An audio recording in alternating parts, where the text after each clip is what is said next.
আমি যে ভিডিওগুলো বানাচ্ছি কারোর সাপোর্টে বা কারোর বিরোধিতায় বানাচ্ছি না, কারোর সমর্থনে বা কারোর বিরোধিতায় বানাচ্ছি না। আমি একটা পশ্চিমবাংলার সাধারণ মানুষ, সেই হিসাবে আমি এখানে যেই ক্ষমতায় থাকবে, সে বিজেপি হোক, টিএমসি হোক, সিপিএম হোক বা অন্য যে কোনো দল হোক, যে আসবে, একটা সাধারণ মানুষ হিসাবে সরকারের কাছে যে ডিমান্ডগুলো, সেই হিসাবে আমি বানাচ্ছি।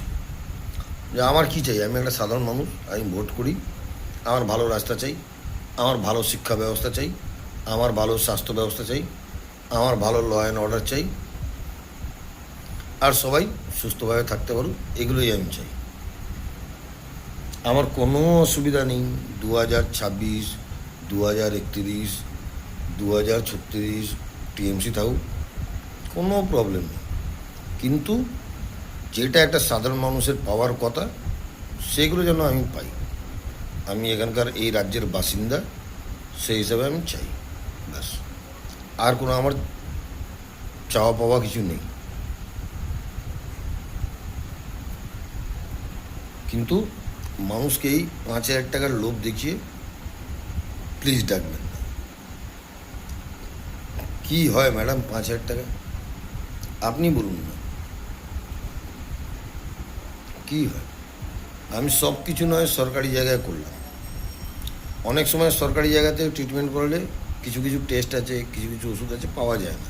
আমি ধরে নিলাম সব টেস্ট, সব কিছু ওষুধ, সব কিছু আমি পেয়ে গেলাম হাসপাতালে। স্কুলে আমি শিক্ষা পেয়ে গেলাম, তাতেও কী হবে? 2,500 টাকা ঘর ভাড়া বেরিয়ে যায়, বাকি 2,500 টাকা কী হবে? খাওয়া দাওয়া চলে? আমি হয়তো এখন যার কাছে কাজ করছি সে ভালো লোক, সে আমাকে একটা ভালো স্যালারি দিচ্ছে, লসে দিচ্ছে কি লাভে দিচ্ছে আমি জানি না, কিন্তু সবাই তো এটা পাবে না। ম্যাক্সিমাম লোকের ক্ষেত্রে এটা হবে না। তারা কি করবে? তা আমি কোনো সরকার, কোনো বিরোধী কারোর হয়ে বলছি না।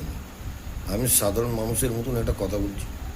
এইগুলো আপনারা একটু ভাববেন, একটু দেখবেন দয়া করে। Thank you very much. Good night. সবাই ভালো থাকবেন। আর একটু চিন্তা ভাবনা করে সবাই ভোট করবেন, যাকে ইচ্ছা করুন, no problem. Good night, love you all.